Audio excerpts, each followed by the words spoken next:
Bienvenidos todos. Vamos a terminar con nuestro programa de la anatomía del aparato digestivo, precisamente platicando sobre lo que son las glándulas anexas al aparato digestivo. Soy el doctor Miguel Ángel Estrada, un placer saludarlos de nuevo. Recuerda que me puedes seguir por la cuenta de Twitter, @anatomiatips, y también ya por TikTok, por lo que es Miguel Ángel Estrada. Ahí estamos subiendo algunos videos.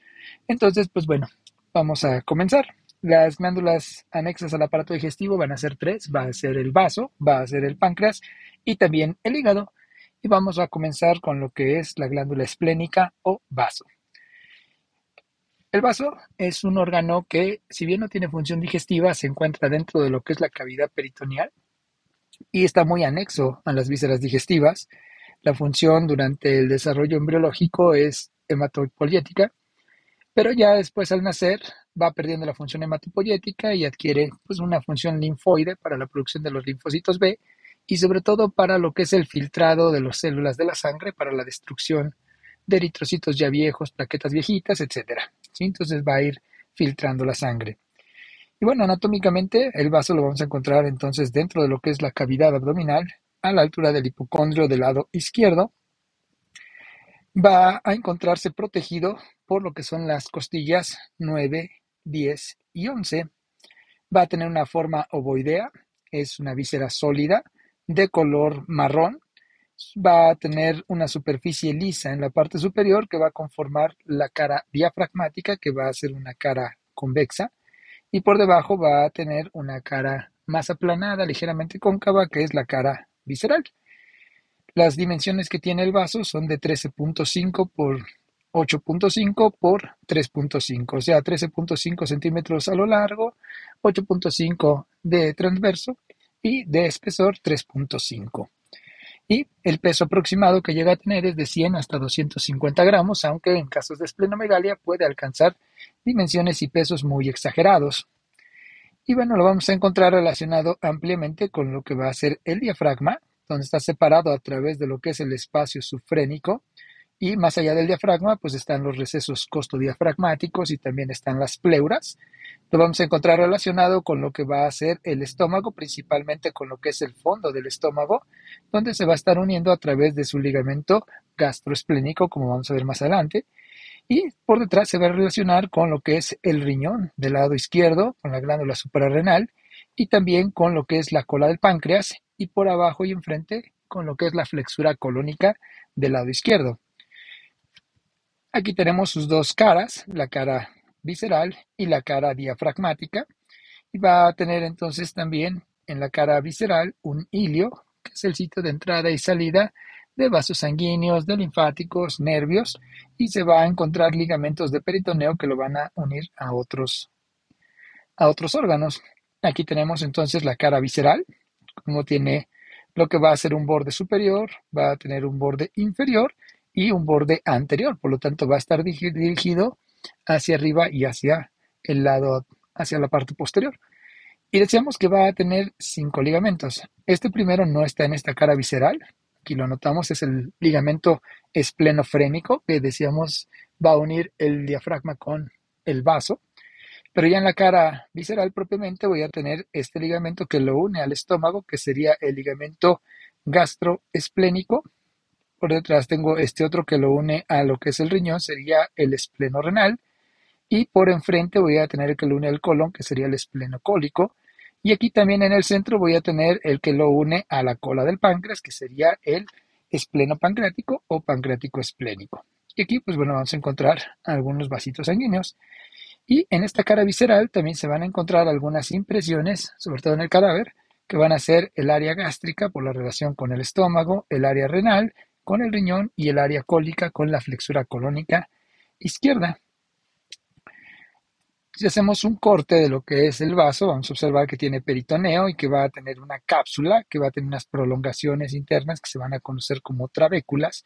Y en su interior, lo que es el parénquima esplénico, va a tener una red que va a constar con áreas de pulpa roja que van a estar alrededor de las venas y pulpa blanca que se va a encontrar alrededor de las arterias. Más que nada porque pues, en este sitio se van a encontrar, perdón, zonas de eritrocitos y también zonas de linfocitos. Normalmente en los órganos, los capilares que llegan así de las arterias van a formar capilares que van a ayudar a lo que es el intercambio de nutrientes y gaseoso y se va a continuar con las venas. Pero en el caso de lo que es el vaso, hay una separación y están separados, no están unidos a través de capilares, sino que decíamos ahí se va a encontrar una red de sinusoides que se van a encargar de atrapar aquellas células que ya son viejas, que ya perdieron elasticidad, para después fagocitarlas y destruirlas. Aquí tenemos cómo se relacionan entonces los vasos arteriales con la pulpa blanca cargada de linfocitos y tenemos los vasos venosos que están rodeados de la pulpa roja. La circulación que tiene el vaso depende de lo que es la arteria esplénica.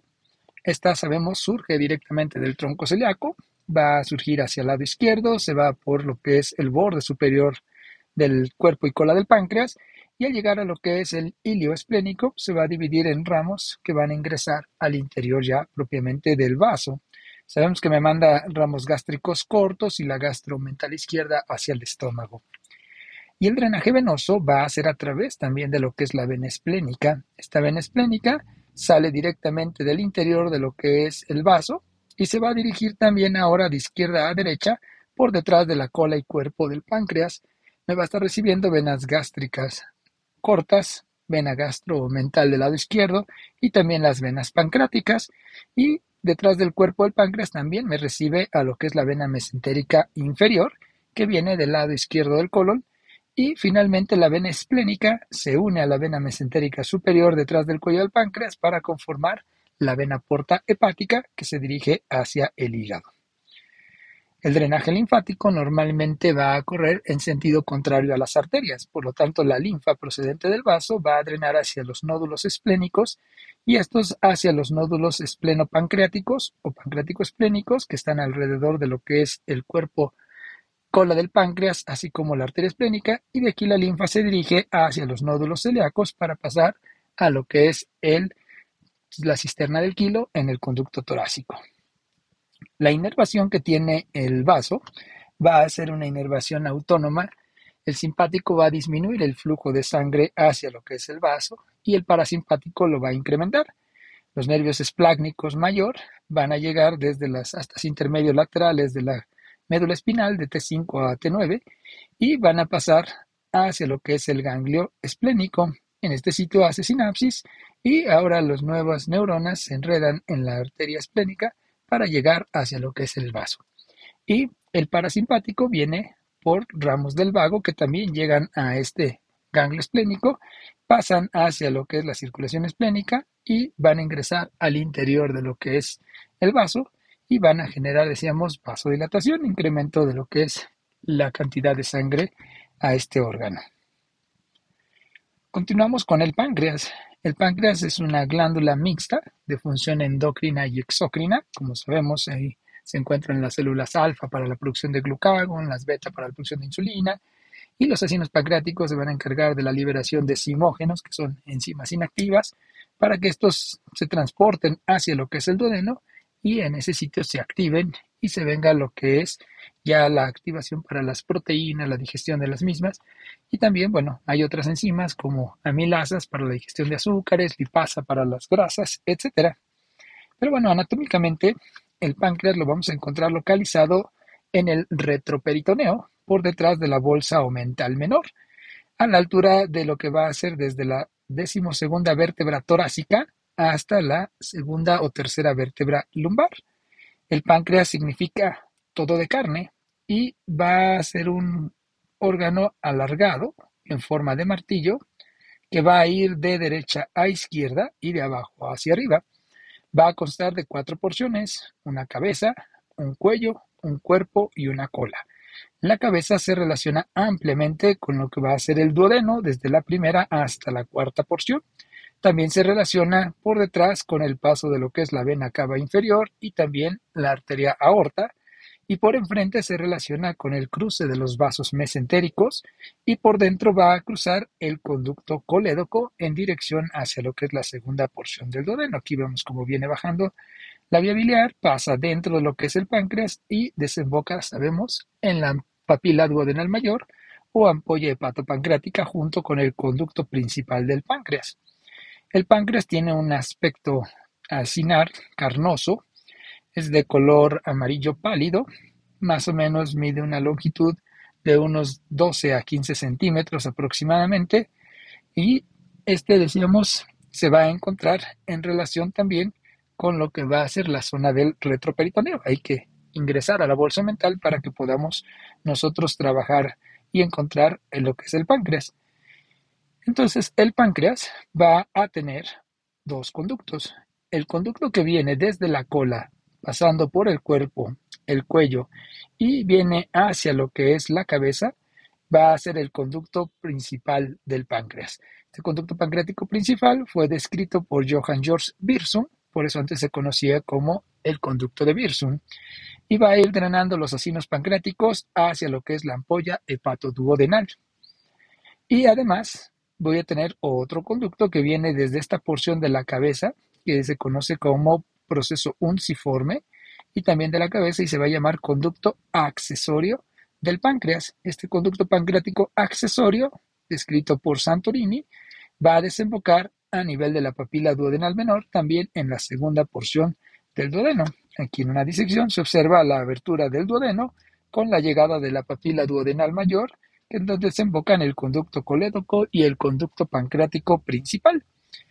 La circulación que tiene el páncreas es muy rica, va a estar dada principalmente por ramas procedentes de la región del tronco celíaco y de la mesentérica superior. En este sitio, recordemos, se va a estar insertando lo que va a ser el mesocolón transverso, que me va a estar dividiendo entonces en una porción supracólica e infracólica. Pero desde el punto de vista embriológico, recordemos que la porción supracólica pertenece a lo que es el intestino anterior y la irrigación procede del tronco celíaco. Y la porción infracólica pertenece a lo que es el intestino medio y la circulación procede de la arteria mesentérica superior. Entonces, como habíamos descrito en duodeno, la cabeza del páncreas está íntimamente relacionada con el duodeno. Están adheridos como si fuera una llanta con su rin, de tal manera que se comparte la circulación entre ambos y las arterias se van a conocer como arterias pancreático-duodenales. Voy a tener dos pancreático-duodenales superiores, una anterior y otra posterior, y dos pancreático-duodenales inferiores, también una anterior y otra posterior. Las superiores van a venir de la arteria gastroduodenal, que sabemos viene de la hepática común que surgió del tronco celíaco. Y las inferiores, como habíamos dicho, van a venir de la mesentérica superior, que va a surgir ya más o menos a la altura del cuello del páncreas. Lo que se corresponde a la circulación del cuello, del cuerpo y de la cola va a depender principalmente de lo que es la arteria esplénica. Ya habíamos dicho que esta surge del tronco celíaco y se va a dirigir hacia el vaso por el borde superior del cuerpo y cola del páncreas. Y en su trayecto me va a mandar una arteria que se va a ir por detrás del cuello, que va a ser la arteria dorsal del páncreas, otra que se va a ir detrás del cuerpo, que va a ser la arteria pancreática mayor, y otra chiquitita que se va a ir en la cola, que va a ser la arteria pancreática de la cola. Y estas abajo se van a unir a través de una arteria que va a ser la arteria pancreática inferior. Entonces, en este sitio tengo la arteria esplénica por arriba y la inferior por debajo, y se están uniendo a través de lo que son las arterias pancreática dorsal en el cuello, pancreática mayor en el cuerpo y pancreática de la cola o rama de la cola a nivel de la cola del páncreas. Existe una ramita que también conecta la gastroduodenal hacia lo que es la pancreática dorsal, de tal manera que se forma este ramo conocido como arteria anastomótica. El drenaje venoso es un poquito más sencillo. Tenemos también lo que van a ser venas pancreático-duodenales a nivel de lo que es la cabeza del páncreas y el duodeno, pero estas, tanto las superiores como las inferiores, van a desembocar en la vena mesentérica superior. Y las venas que van a drenar lo que va a ser el cuello, cuerpo y cola del páncreas se van a llamar venas pancreáticas, y estas van a desembocar directamente en la vena esplénica, que viene, como sabemos, desde el vaso y que en su trayecto también me recibió a la vena mesentérica inferior, y finalmente la vena esplénica desemboca en el sistema porta, formado por la vena mesentérica superior y la esplénica propiamente dicha, para llevar la sangre hacia la región hepática. Y la inervación también, perdón, el drenaje linfático también va a depender de lo que es el drenaje a través de nódulos linfáticos que corren en sentido contrario a la circulación arterial.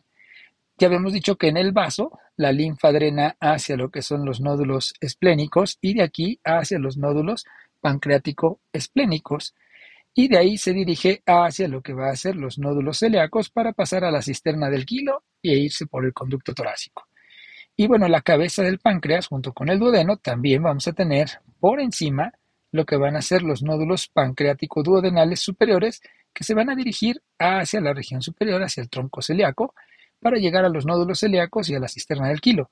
Y de los de la parte inferior se van a dirigir vía mesentérica superior para llegar también hacia la cisterna del quilo. Pueden pasar por algunas otras estaciones como son los nódulos supra e infrapilóricos. Y la inervación, de igual manera. La inervación simpática es a través principalmente de lo que va a ser los nervios esplácnico mayor y menor, que van a llegar desde las astas laterales de la médula espinal hacia lo que es el ganglio celíaco y el ganglio mesentérico superior. Y de aquí, decíamos, hacen sinapsis, se enredan en los ramos arteriales que salen del tronco celíaco y de la mesentérica para alcanzar lo que va a ser el páncreas. Y de esa manera, pues bueno, recordemos que el sistema simpático va a ser inhibitorio de la digestión. Y el parasimpático, que está dado por el vago, va a enviar ramos también hacia estos nódulos, perdón, ganglios que se encuentran alrededor de las ramas de la arteria aorta.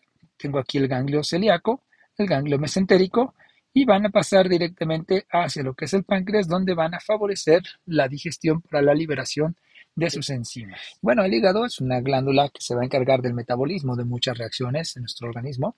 Es la glándula que tenemos de mayor tamaño y se va a encontrar localizada dentro de lo que es la cavidad abdominal, específicamente en la cavidad peritoneal, donde va a estar revestida o tapizada de peritoneo en su mayor parte.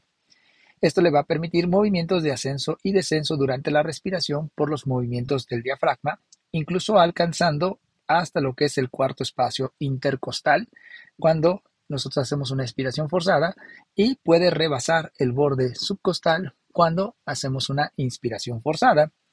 Esta glándula va a pesar aproximadamente 1200 a 1600 gramos, con longitudes en sentido transversal de 20 a 25 centímetros, antero-posterior 15 a 16 centímetros, y el espesor es variable tanto en el lado derecho como en el izquierdo, pero en la parte central alcanza 7 a 8 centímetros aproximadamente. Tiene un color café oscuro, es sólida, ya lo habíamos mencionado, y se le van a reconocer para su estudio tres caras: una cara diafragmática, una cara posterior y una cara visceral o inferior. La cara diafragmática, que está en la parte superior, es convexa y, como su nombre lo dice, se relaciona con el diafragma, y de hecho está separada de ella a través de lo que es el espacio subfrénico, tanto derecho como izquierdo, y va a estar unido al diafragma a través de este ligamento que se conoce como ligamento falciforme. Este ligamento falciforme me está dividiendo anatómicamente al hígado en dos lóbulos: un lóbulo hepático derecho y un lóbulo hepático izquierdo. Y este ligamento falciforme es peritoneo, que viene desde lo que es la porción cupular del diafragma, y cuando se juntan las dos hojas de peritoneo, estas descienden y después van a continuar para revestir la cara diafragmática del hígado.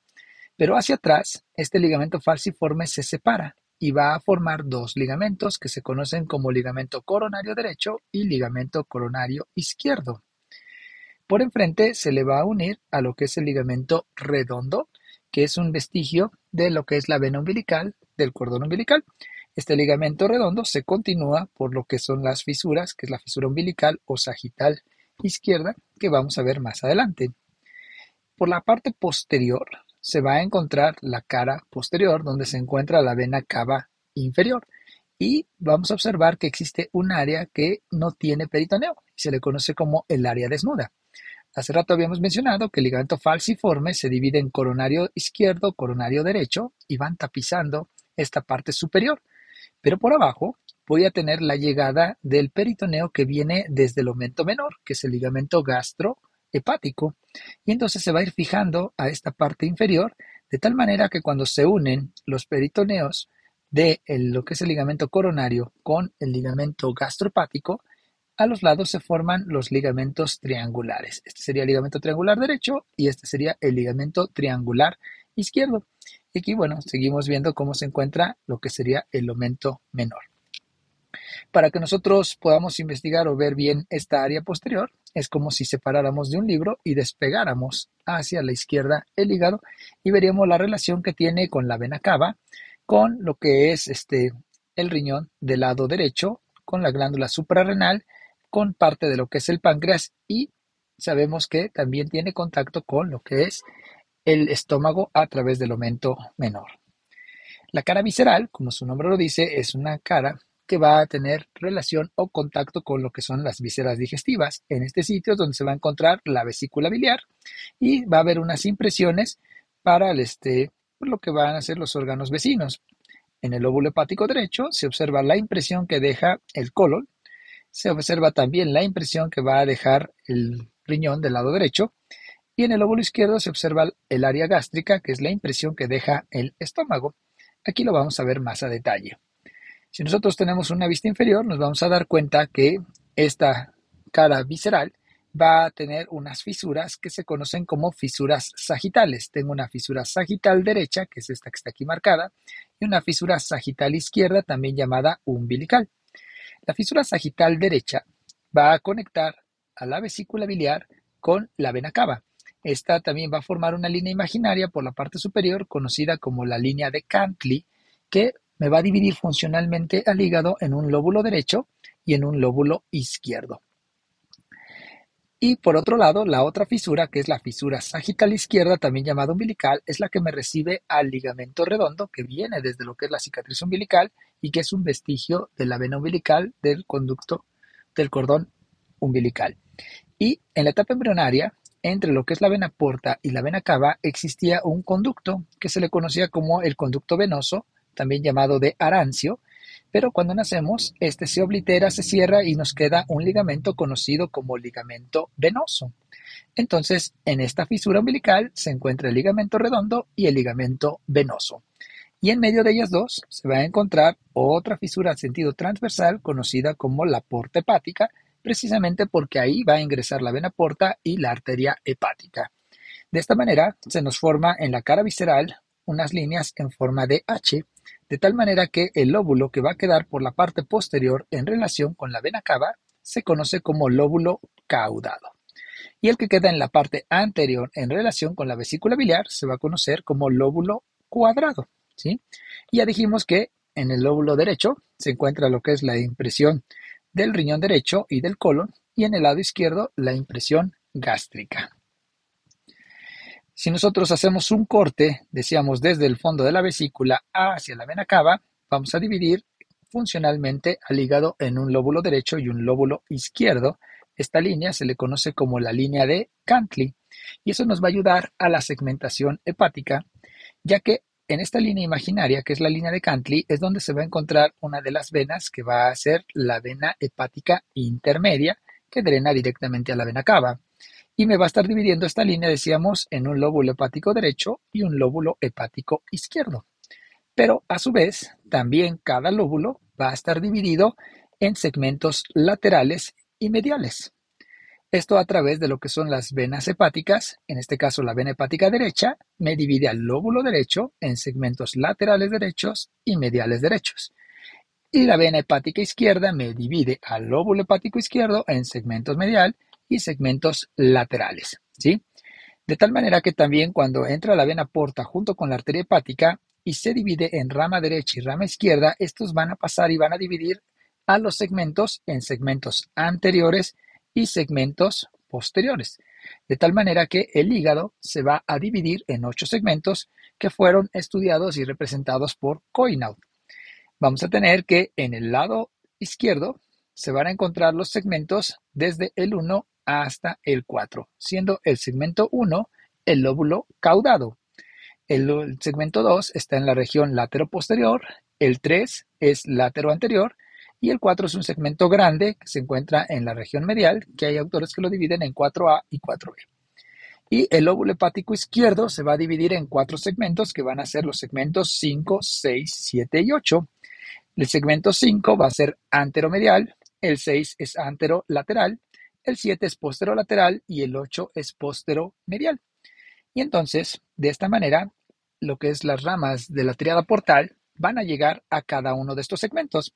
Recordemos que la vena porta se forma desde la mesentérica superior con la esplénica, le va a aportar el 80% de volumen de sangre que necesita el hígado, pero solo el 20% del oxígeno, y se me divide en una vena porta derecha y una vena porta izquierda.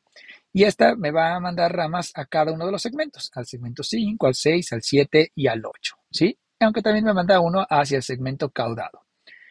Y la rama izquierda también me va a mandar ramos hacia el segmento caudado, pero también hacia el 2, hacia el 3 y hacia el 4.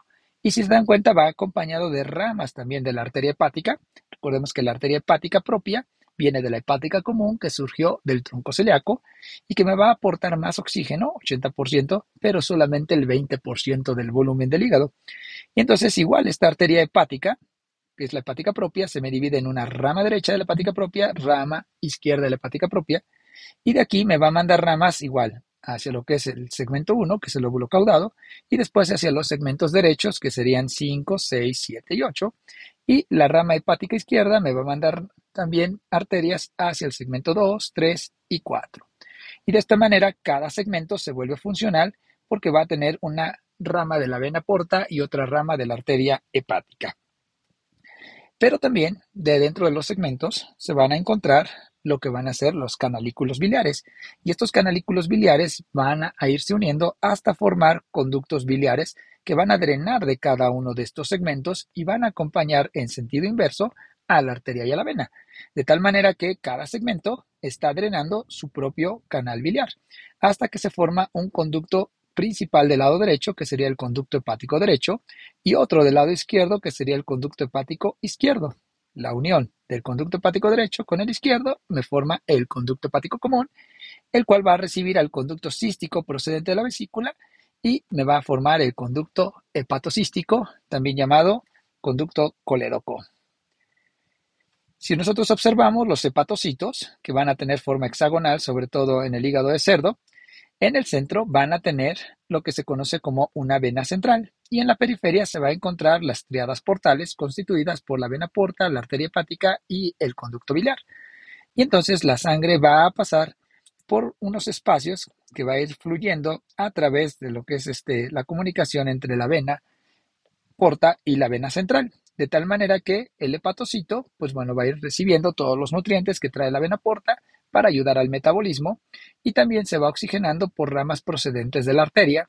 Aquí se van a formar los espacios de DIS que van a tener lo que es un epitelio de tipo endotelial y también se van a encontrar células estrelladas de la defensa, que son las células de Kupffer, que son macrófagos sinusoidales. Y en este sitio también la bilis que se va a ir secretando va a llegar a un canalículo biliar para formar, decíamos, los conductos biliares, que ya mencionamos, van a formar la vía biliar principal, que aquí la tenemos, conducto hepático derecho, izquierdo me forma el conducto hepático común, se une el conducto cístico y me forma el conducto colédoco, con sus 4 porciones, supraduodenal, retroduodenal, intrapancreática e intraduodenal, para desembocar junto con el conducto pancreático principal en la papila duodenal mayor, que se encuentra en la segunda porción del duodeno, formando la famosa ampolla hepatopancreática, antes llamada ampolla de Vater, y que tiene un complejo esfinteriano, que es el esfínter hepatopancreático, también antes llamado esfínter de Oddi. Y en este sitio, bueno, vamos a encontrar la vesícula biliar.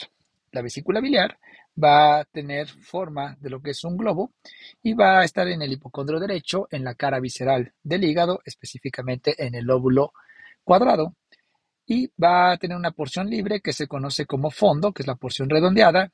La parte adherida se le conoce como cuerpo. Va a tener un cuello donde se adelgaza y en algunos casos presenta la bolsa cística, antes llamada bolsa de Hartmann, y después va a terminar en el conducto cístico, que más o menos va a medir unos 2 o 3 centímetros de longitud para desembocar junto con el conducto hepático común para formar el conducto hepatocístico o colédoco. La vesícula más o menos mide de 5 a 7 centímetros de longitud, con una capacidad aproximada de 50 mililitros de bilis. Recordemos que la bilis se produce en el hígado y se almacena en la vesícula entre comidas para ayudar a la emulsificación de las grasas. Y bueno, tiene una serosa, una muscular y una mucosa. Y aquí en el conductito cístico tiene válvulitas císticas, antes conocidas como válvulas de Heister, que se van a relajar cuando viene una estimulación por la colecistoquinina para que se contraigan las paredes de la vesícula y se vacíe la bilis hacia lo que es el duodeno para ayudar a la emulsificación de las grasas. Cuando existe un desequilibrio entre los componentes de la bilis, principalmente entre el colesterol, la lecitina y las sales biliares, estas van a enuclearse y ya se van a empezar a centrifugar para de tal manera que van a estar formando litos conocidos como litos vesiculares, los cuales pueden generar una inflamación como la colecistitis o se puede pasar la piedrita hacia el conducto colédoco y generar una colédocolitiasis, y donde el tratamiento va a ser una colecistectomía, en donde se prefiere hacerlo por un abordaje de tipo laparoscópico. Por lo tanto, la circulación que tiene el hígado es una circulación funcional y una circulación nutricia. La funcional es por la vena porta y la nutricia es por la arteria hepática, y el drenaje venoso es a través de lo que son las venas hepáticas que van a drenar directamente hacia la vena cava inferior. Y lo que es la irrigación de la vesícula va a ser por la arteria cística que viene de la rama derecha de la hepática propia y que puede tener también algún drenaje venoso.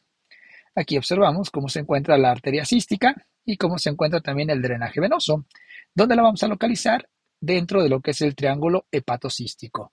Este triángulo hepatocístico, descrito por Boudet, tiene tres límites: el conducto hepático, el conducto cístico y el borde inferior del hígado, y va a contener en su interior a lo que es la arteria cística.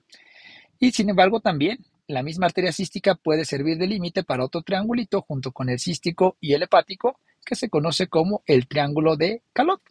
Entonces, triángulo hepatocístico, borde inferior del hígado, conducto hepático común, conducto cístico. Contenido, arteria cística. Triángulo de Calot, arteria cística, conducto hepático y conducto cístico. Aquí tenemos nuevamente la vía biliar, el conducto hepático común con el conducto hepático derecho con el conducto hepático izquierdo me forman el conducto hepático común. A este se le une el conducto cístico que me forma el colédoco que desemboca en el duodeno junto con el conducto pancreático principal, que antes se llamaba de Wirsung, a nivel de lo que es la ampolla hepatopancreática, papila duodenal mayor, para formar el esfínter hepatopancreático, antes llamado de Oddi. Las cuatro porciones, ya mencionamos, va a ser supraduodenal, retroduodenal, intrapancreática e intraduodenal. Y aquí es donde se pueden impactar los litos o se pueden producir tumores de lo que es la ampolla, antes llamada ampolla de Vater. Pueden haber muchas variaciones anatómicas en esta región.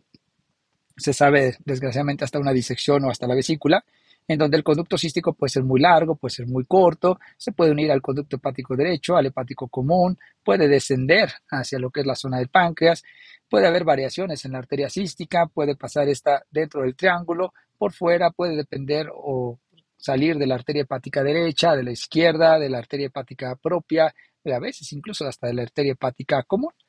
Una forma de poder comprobar cómo se encuentra la vía biliar es a través de unos estudios como puede ser la colecistografía, en la cual se pintan con medio de contraste los conductos biliares, o a través de una colangiopancreatografía retrógrada endoscópica conocida como CEPRE, en donde también se puede pintar la vía biliar, o a través de un estudio de colangioresonancia. El drenaje biliar, el drenaje linfático va a ser directamente a través de lo que son los linfáticos. Los vasos linfáticos que se encuentran en el hígado van a drenar en la parte superior hacia lo que es el diafragma, y en la parte inferior van a drenar directamente hacia lo que es el ilio del hígado. Y van a seguir lo que va a ser el sentido inverso a la circulación arterial. O sea, vamos a tener aquí los nódulos hepáticos y también los de la vesícula, los nódulos císticos, y estos se van a dirigir hacia los nódulos celíacos para de ahí pasar a lo que es la cisterna del quilo. La inervación que va a tener lo que es el hígado y la vesícula biliar por el simpático va a ser a través de los nervios esplácnicos, sobre todo el esplácnico mayor, que va a mandar lo que van a ser sus neuronas hacia lo que es el ganglio celíaco, y de ahí va a hacer sinapsis, se va a enredar en las ramas de lo que es la arteria hepática para llegar directamente hasta lo que es el hígado y la vesícula biliar, para ayudar, decíamos, a lo que es el metabolismo de la glucosa y también para contribuir a lo que va a ser la inhibición del vaciamiento de la vesícula.